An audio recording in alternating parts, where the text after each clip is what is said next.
యోనా గ్రంథం 1వ అధ్యాయం. యెహోవా వాక్కు అమిత్తయి కుమారుడైన యోనాకు ప్రత్యక్షమై ఇలాగు సెలవిచ్చెను. నినివే పట్టణస్థుల దోషము నా దృష్టికి ఘోరమాయెను గనుక నీవు లేచి నినివే మహాపట్టణమునకు పోయి దానికి దుర్గతి కలుగునని ప్రకటింపుము. అయితే యెహోవా సన్నిధిలో నుండి తర్షీషు పట్టణమునకు పారిపోవలెనని యోనా యొప్పేకు పోయి తర్షీషునకు పోవు ఒక వాడను చూచి ప్రయాణమునకు కేవు ఇచ్చి యెహోవా సన్నిధిలో నిలువక వాడ వారితో కూడి తర్షీషునకు పోవుటకు వాడ ఎక్కెను. అయితే యెహోవా సముద్రము మీద పెద్ద గాలి పుట్టింపగా సముద్రమందు గొప్ప తుఫాను రేగి వాడ బద్దలైపోవు గతి వచ్చెను. కాబట్టి నావికులు భయపడి ప్రతి వాడును తన దేవతను ప్రార్థించి వాడ చులకన చేయుటకై అందులోని సరుకులను సముద్రములో పారవేసిరి. అప్పటికి యోనా వాడ దిగువ భాగమునకు పోయి పండుకొని గాఢ నిద్రపోయి ఉండెను. అప్పుడు వాడ నాయకుడు అతని యొద్దకు వచ్చి, ఓయి నిద్రబోతా, నీకేమి వచ్చినది?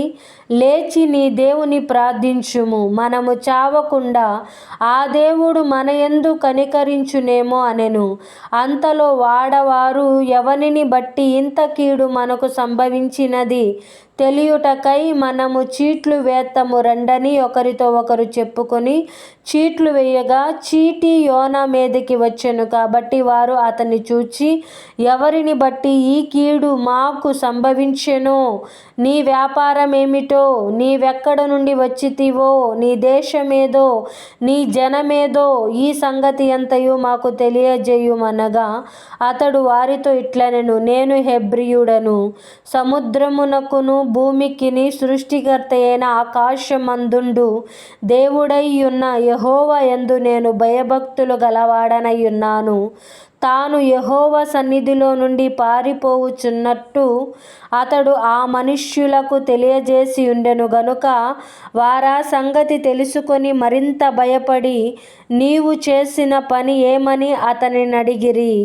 అప్పుడు వారు, సముద్రము పొంగుచున్నది, తుఫాను అధికమవుచున్నది, సముద్రము మా మీదికి రాకుండా నిమ్మళించునట్లు మేము నీకేమి చేయవలెనని అతనినడుగగా యోనా, నన్ను బట్టియే ఈ గొప్ప తుఫాను మీ మీదికి వచ్చెనని నాకు తెలిసియున్నది. నన్ను ఎత్తి సముద్రములో పడవేయుడి, అప్పుడు సముద్రము మీ మీదికి రాకుండా నిమ్మళించునని అతడు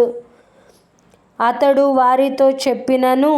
వారు వాడ దరికి తెచ్చుటకు తెడ్లు బహు బలముగా వేసిరి గాని గాలి తమకు ఎదురై తుఫాను బలము చేత సముద్రము పొంగి ఉండుట వలన వారి ప్రయత్నము వ్యర్థమాయెను. కాబట్టి వారు, యెహోవా, నీ చిత్త ప్రకారముగా నీవే దీన్ని చేసితివి, ఈ మనుష్యుని బట్టి మమ్మును లయము చేయకుందువుగాక, నిర్దోషిని చంపితిరన్న నేరము మా మీద మోపకుందువుగాక అని యెహోవాకు మనవి చేసుకొని యోనాను ఎత్తి సముద్రములో పడవేసిరి.